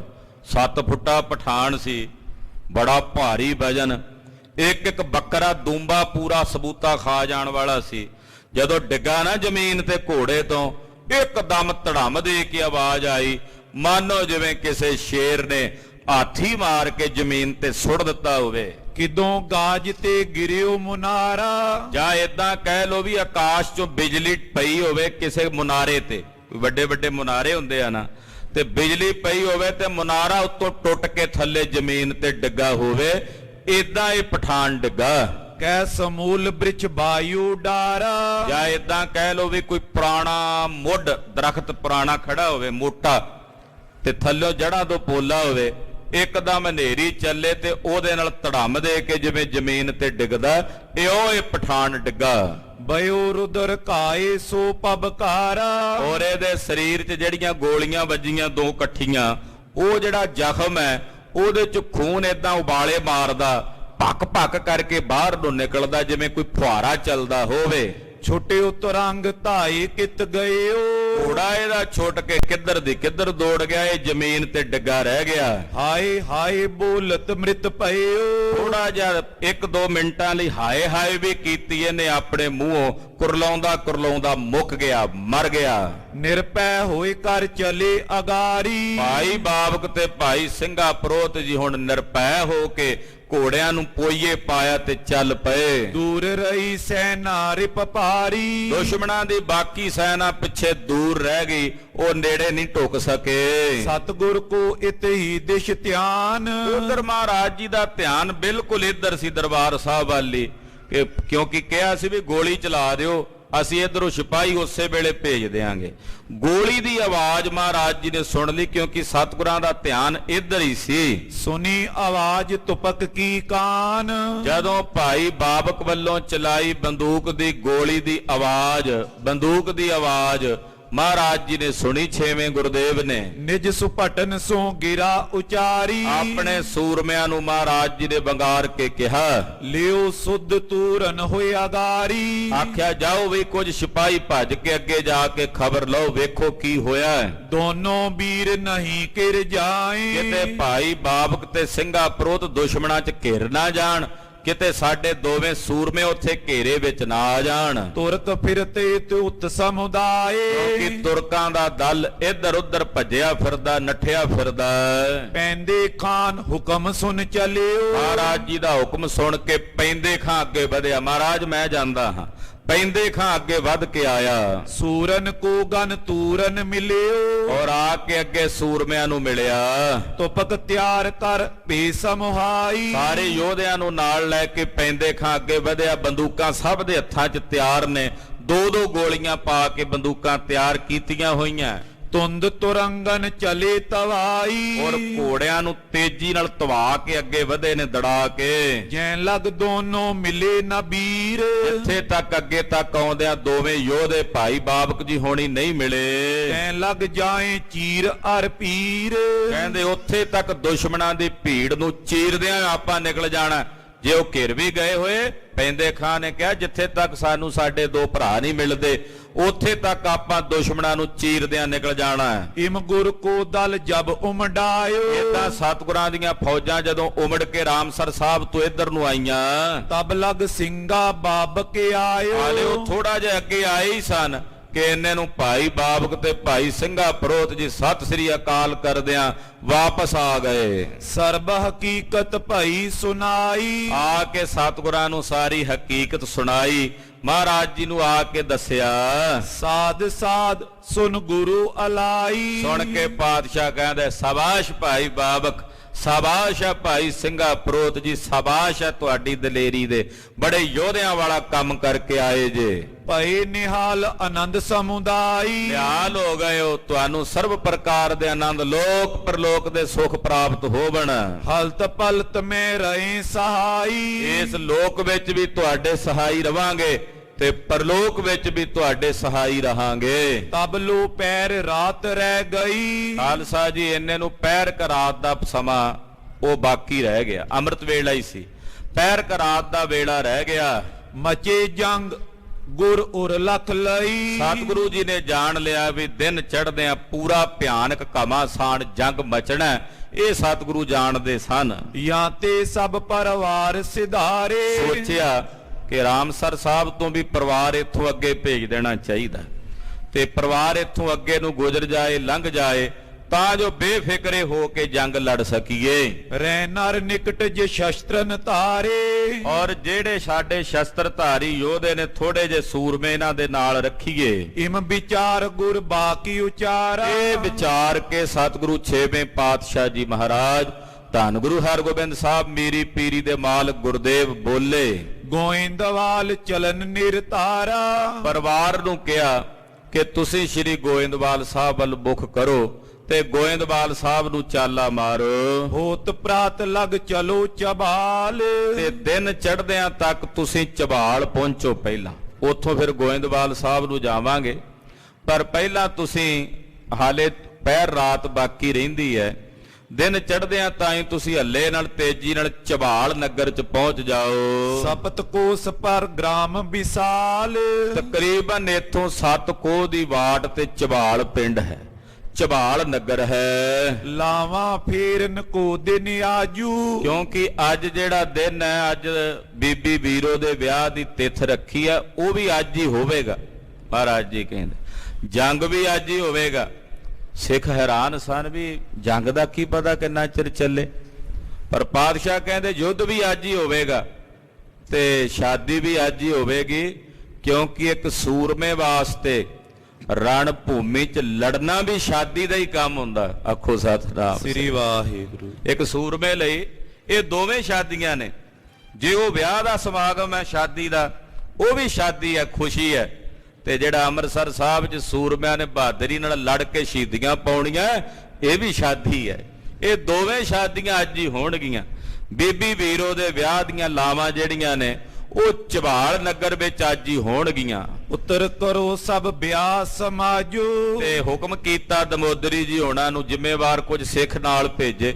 ਕਿ ਤੁਸੀਂ ਜਾ ਕੇ ਚਬਾਲ ਪਹੁੰਚ ਕੇ ਵਿਆਹ ਦੀਆਂ ਤਿਆਰੀਆਂ ਕਰੋ ਸਰਪੀ ਸਿਤਾ ਆਦਵਤ ਸਾਰੀ ਖੰਡ ਘਿਓ ਆਦਿਕ ਜੋ ਲੰਗਰ ਪਾਣੀ ਦੀ ਵਿਵਸਥਾ ਕਿਉਂਕਿ ਬਰਾਤ ਆਉਣੀ ਉਹਨਾਂ ਦੇ ਭੋਜਨ ਦਾ ਪ੍ਰਬੰਧ ਤੁਰਤ ਫੁਰਤ ਕਰਨਾ ਉਹ ਜੋ ਚਾਹੀਦਾ ਤੇ ਛੇਤੀ ਨਾਲ ਗੋਇੰਦਵਾਲ ਸਾਹਿਬ ਤੋਂ ਨੇੜੇ ਤੇੜੇ ਨਗਰਾਂ ਤੋਂ ਉਹ ਅੱਜ ਦਿਨੇ ਦਿਨੇ ਹੀ ਤਿਆਰੀ ਕਰ ਲਓ ਕਿਉਂਕਿ ਬਰਾਤ ਤਾਂ ਸ਼ਾਮ ਤੱਕ ਆਉਣੀ ਹੈ ਵਿਆਹ ਅੰਮ੍ਰਿਤ ਵੇਲੇ ਰਾਤ ਨੂੰ ਹੋਣਾ ਸੀ ਕਹਿਣ ਲੱਗੇ ਵੀ ਉਹਦੀ ਤਿਆਰੀ ਜਿਹੜੀ ਆ ਖੰਡ ਘਿਓ ਆਦਿਕ ਮੰਗਾ ਕੇ ਤੇ ਲੰਗਰ ਪ੍ਰਸ਼ਾਦਾ ਜਿਹੜਾ ਉਹ ਤਿਆਰ ਕਰ ਲਵੋ। ਕਰ ਖਰੀਦ ਰਚੀਏ ਸਭ ਤਿਆਰੀ, ਜੋ ਜੋ ਸਮੱਗਰੀ ਚਾਹੀਦੀ ਆ ਖਰੀਦ ਕੇ ਉਹਦੀ ਸਾਰੀ ਤਿਆਰੀ ਕਰ ਲਵੋ। ਅਪਰ ਨ ਚਿੰਤਾ ਚਿਤ ਮੈਂ ਕਰੋ, ਬਾਕੀ ਹੋਰ ਕੋਈ ਚਿੰਤਾ ਨਹੀਂ ਕਰਨੀ, ਚਿੱਤ 'ਚ ਕਿਸੇ ਤਰ੍ਹਾਂ ਦਾ ਕੋਈ ਫਿਕਰ ਨਹੀਂ ਕਰਨਾ। ਜਿਹੜੇ ਸਮਾਗਮ ਪਹਿਲਾਂ ਬਣੇ ਹੋਏ ਨੇ ਉਸੇ ਤਰ੍ਹਾਂ ਹੀ ਹੋਣਗੇ। ਹੋਨਹਾਰ ਇਮਹੀ ਉਰ ਤਰੋ, ਇਹ ਹੋਣੀ ਸੀ, ਇਹ ਇਦਾਂ ਹੀ ਵਰਤਣੀ ਸੀ, ਇਹ ਇਦਾਂ ਹੀ ਹੁਕਮ ਸੀ ਪਰਮੇਸ਼ਰ ਦਾ, ਇਹ ਇਦਾਂ ਹੀ ਚੱਲਣਾ ਸੀ। ਹਮ ਪੀ ਪਹੁੰਚेंगे ਤਿਸ ਕਾਲਾ, ਤੇ ਤੁਸੀਂ ਚੱਲ ਕੇ ਤਿਆਰੀਆਂ ਕਰੋ ਵਿਆਹ ਦੀਆਂ ਸਾਰੀਆਂ। ਮਹਾਰਾਜ ਜੀ ਕਹਿੰਦੇ ਅਸੀਂ ਵੀ ਬਸ ਇੱਥੋਂ ਜੰਗ ਸਮੇਟ ਕੇ ਯੁੱਧ ਲੜ ਕੇ ਫਤਿਹ ਪ੍ਰਾਪਤ ਕਰਕੇ ਛੇਤੀ ਤੁਹਾਨੂੰ ਆ ਮਿਲਾਂਗੇ ਝਬਾਲ ਨਗਰ 'ਚ। ਫੇਰੇ ਫੇਰੇ ਗ੍ਰਾਮ ਚਬਾਲਾ, ਅਸੀਂ ਆਪ ਆਪਣੇ ਹੱਥੀਂ ਆ ਕੇ ਵੀਰੋ ਦੀ ਸ਼ਾਦੀ ਕਰਾਂਗੇ, ਉੱਥੇ ਆਪ ਆਪਣੇ ਹੱਥੀਂ ਫੇਰੇ ਫੇਰਾਂਗੇ। ਸਭ ਕੁਟੰਬ ਇਤ ਭੋਜਨ ਕਰਿਓ, ਔਰ ਸਾਰੇ ਕੁਟੰਬ ਨੇ ਉੱਥੇ ਹੀ ਪੈਂਦੇ ਭੋਜਨ ਕੀਤਾ। ਪੁਨ ਕੋਲਾਂ ਕੇ ਸੰਗ ਉਚਰਿਓ, ਪਹਿਲਾਂ ਪਰਿਵਾਰ ਨੂੰ ਸਾਰੇ ਨੂੰ ਕਹਿ ਦਿੱਤਾ ਵੀ ਤੁਸੀਂ ਝਬਾਲ ਪਹੁੰਚੋ, ਤਿਆਰੀ ਕਰੋ ਵਿਆਹ ਦੀਆਂ। ਉਧਰ ਬੀਬੀ ਕੌਲਾਂ ਜੀ, ਉਹਨਾਂ ਨੂੰ ਮਹਾਰਾਜ ਜੀ ਨੇ ਹੁਕਮ ਕੀਤਾ। ਔਰ ਕਰਤਾਰ ਬਸੋ ਅਬ ਜਾਏ, ਕਹਿਣ ਲੱਗੇ ਕੌਲਾਂ ਜੀ ਤੁਸੀਂ ਆਪਣੇ ਨਾਲ, ਤੁਹਾਡੇ ਨਾਲ ਕੁਝ ਸਿੱਖ ਭੇਜਾਂਗੇ, ਸੇਵਕ ਭੇਜਾਂਗੇ, ਉਹਨਾਂ ਨੂੰ ਨਾਲ ਲੈ ਕੇ ਤੁਸੀਂ ਕਰਤਾਰਪੁਰ ਸਾਹਿਬ ਪੁੱਜੋ। ਕਿਉਂਕਿ ਮਹਾਰਾਜ ਜੀ ਜਾਣਦੇ ਸਨ ਕਿ ਬੀਬੀ ਜੀ ਦੇ ਸਰੀਰ ਦਾ ਅੰਤਮ ਸਮਾਂ ਕਰਤਾਰਪੁਰ ਸਾਹਿਬ ਹੀ ਉੱਥੇ ਸਰੀਰ ਤਿਆਗਣਾ ਕੌਲਾਂ ਜੀ ਨੇ। ਤੋਂ ਮਹਾਰਾਜ ਜੀ ਨੇ ਕਿਹਾ ਕੌਲਾਂ ਜੀ ਤੁਸੀਂ ਸਾਡੇ ਵੱਡਿਆਂ ਦੇ ਵਸਾਏ ਨਗਰ ਸ੍ਰੀ ਕਰਤਾਰਪੁਰ ਸੋਢੀਆਂ ਜਲੰਧਰ ਨਗਰ, ਜਲੰਧਰ ਦੇ ਪਾਸ ਜੋ ਨਗਰ ਹੈ ਉੱਥੇ ਪਹੁੰਚੋ। ਜਬ ਲਗ ਹਮ ਨਾ ਮਿਲੇ ਟਿਗੇ ਆਏ, ਜਦੋਂ ਤੱਕ ਅਸੀਂ ਤੁਹਾਨੂੰ ਆ ਕੇ ਤੁਹਾਡੇ ਕੋਲ ਨਹੀਂ ਮਿਲਾਂਗੇ ਇਹਾਂ ਸੰਗ ਨਾ ਬਨੇ ਵਿਚਾਰ, ਤੇ ਉੱਥੇ ਤੁਸੀਂ ਰਹਿਣਾ, ਇੱਥੇ ਤੁਹਾਡਾ ਨਾਲ ਰਹਿਣਾ ਯੋਗ ਨਹੀਂ। ਪਰੇ ਜੁੱਧ ਜੋਦਾ ਬਰਿਆਰ, ਕਿਉਂਕਿ ਜੰਗ ਹੋਵੇਗਾ, ਯੁੱਧ ਹੋਵੇਗਾ ਔਰ ਬਰਿਆਰ ਬਲੀ ਸੂਰਮੇ ਯੋਧੇ ਲੜਨਗੇ ਭਿੜਨਗੇ। ਕਿਉਂਕਿ ਜਿਹੜੇ ਤੁਰਕ ਆਏ ਨੇ ਉਹਦੇ ਵਿੱਚੋਂ ਕਾਜੀ ਰੁਸਤਮ ਖਾਨ ਤੇਰੇ ਅੱਬਾ ਜਾਨ ਦੇ ਭੇਜੇ ਕੁਝ ਬੰਦੇ ਵੀ ਹੋਣਗੇ, ਉਹਨਾਂ ਦੀ ਨਿਗਾਹ ਤੇਰੇ ਤੇ ਹੋਵੇਗੀ। ਇਸ ਕਰਕੇ ਸਾਡੇ ਨਾਲ ਰਹਿਣਾ ਤੁਹਾਡੇ ਲਈ ਯੋਗ ਨਹੀਂ, ਤੁਸੀਂ ਕਰਤਾਰਪੁਰ ਸਾਹਿਬ ਚਲੇ ਜਾਓ। ਮਿਲੋ ਸ਼ਿਗਰ ਕੈ ਬੰਧਨ ਤਾਰੀ, ਮਾਤਾ ਜੀ ਨੇ ਨਮਸਕਾਰ ਕੀਤੀ, ਆਖਿਆ ਮਹਾਰਾਜ ਛੇਤੀ ਦਰਸ਼ਨ ਦਿਓ। ਕੁਛ ਨਰ ਲੈ ਕਰ ਪੰਥ ਪਧਾਰੀ, ਬੀਬੀ ਕੌਲਾਂ ਜੀ ਨੇ ਕੁਝ ਕੁ ਸਿਪਾਹੀ, ਕੁਝ ਕੁ ਸੇਵਾਦਾਰ ਦਾਸੀਆਂ ਨਾਲ ਲਏ ਔਰ ਸ੍ਰੀ ਕਰਤਾਰਪੁਰ ਸਾਹਿਬ ਨੂੰ ਕੂਚ ਕਰ ਗਏ। ਜਾਏ ਪ੍ਰਵੇਸ਼ੀ ਪੁਰ ਕਰਤਾਰ, ਕੌਲਾਂ ਜੀ ਸ੍ਰੀ ਕਰਤਾਰਪੁਰ ਸਾਹਿਬ ਨਗਰ 'ਚ ਪ੍ਰਵੇਸ਼ ਕਰ ਗਏ। ਪੁਰ ਕੀ ਚਿੰਤਾ ਹਿਰਦੇ ਮਝਾਰ, ਪਰ ਮਨ 'ਚ ਫਿਕਰ ਜ਼ਰੂਰ ਹੈ ਵੀ ਜੰਗ ਹੋ ਰਿਹਾ, ਯੁੱਧ ਹੋ ਰਿਹਾ ਤੇ ਦੁਸ਼ਮਣਾਂ ਦੀ ਫੌਜ ਚੜ੍ਹ ਕੇ ਆਈ, ਇਸ ਗੱਲ ਦੀ ਚਿੰਤਾ ਵੀ ਸੀ।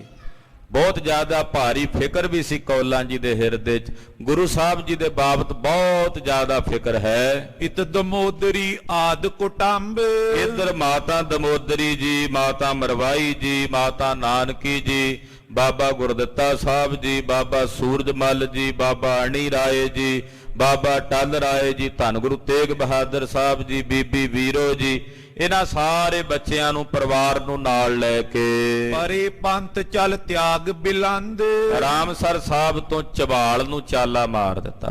ਜਿਵੇਂ ਜਿਵੇਂ ਵਿਉਂਤਬੰਦੀ ਸਾਹਿਬ ਨੇ ਦੱਸੀ ਸੀ ਉਸੇ ਤਰ੍ਹਾਂ ਹੀ ਝਬਾਲ ਨਗਰ ਨੂੰ ਤੁਰ ਪਏ। ਦੁਖਤ ਵਿਸਾਲ ਸਚਿੰਤਾ ਤਰਾਸ, ਖਾਲਸਾ ਜੀ ਜਿਹੜਾ ਝਬਾਲ ਨਗਰ ਸੀ ਮਹਾਰਾਜ ਜੀ ਦੇ ਬਹੁਤ ਹੀ ਪਿਆਰੇ ਅਨੰਨ ਸੇਵਕ ਹੋਏ ਚੌਧਰੀ ਲੰਗਾਹ ਜੀ। ਜਦੋਂ ਪੰਜਵੇਂ ਪਾਤਸ਼ਾਹ ਸ਼ਹੀਦੀ ਪਾਈ ਉਦੋਂ ਇਹ ਪੰਜਾਂ 'ਚ ਨਾਲ ਸਨ। ਤੋ ਭਾਈ ਲੰਗਾਹ ਜੀ ਦਾ ਇਹ ਪਿੰਡ ਸੀ, ਬੀਬੀ ਮਾਈ ਭਾਗੋ ਦਾ ਵੀ ਇਹੀ ਪਿੰਡ ਹੋਇਆ ਝਬਾਲ ਨਗਰ। ਤੋ ਇਹ ਝਬਾਲ ਨਗਰ ਨੂੰ ਚੱਲ ਪਏ। ਪਿਖ ਕਸੂਤ ਲੈ ਦੀਰਘ ਸਵਾਸ, ਮਾਤਾ ਦਮੋਦਰੀ ਜੀ ਬਹੁਤ ਜ਼ਿਆਦਾ ਲੰਮੇ ਲੰਮੇ ਸਾਹ ਲੈਂਦੇ ਵੀ ਇਹ ਤਾਂ ਹੋਰ ਹੀ ਜੋ ਸਾਡੇ ਚਿੱਤ ਚੇਤੇ ਨਹੀਂ ਸੀ ਉਹ ਕੁਝ ਹੋ ਗਿਆ। ਏਦਾਂ ਤਾਂ ਸੋਚਿਆ ਵੀ ਨਹੀਂ ਸੀ, ਤਿਆਰੀ ਕੀਤੀ ਹੋਈ ਸੀ ਵਿਆਹ ਦੀ, ਰਾਗ ਸਾਗ ਸਾਰਾ ਇਕੱਠਾ ਘਰ ਕਰਕੇ ਰੱਖਿਆ ਹੋਇਆ ਸੀ। ਅੱਜ ਇੱਕ ਦਿਨ ਵਿੱਚ ਸਾਰੀ ਤਿਆਰੀ ਦੁਬਾਰਾ ਕਿਵੇਂ ਹੋਵੇਗੀ ਨਵੇਂ ਸਿਰਿਓਂ। ਤੋ ਮਾਤਾ ਜੀ ਬਹੁਤ ਤਰ੍ਹਾਂ ਦੀਆਂ ਸੋਚਾਂ, ਕਈ ਤਰ੍ਹਾਂ ਦੀਆਂ ਸੋਚਾਂ ਆਪਣੇ ਹਿਰਦੇ 'ਚ ਚਿਤਵਦੇ ਹਨ। ਤੇ ਜੇ ਇੱਕਦਮ ਜਦੋਂ ਪਰੇਸ਼ਾਨ ਜਿਹਾ ਹੁੰਦੇ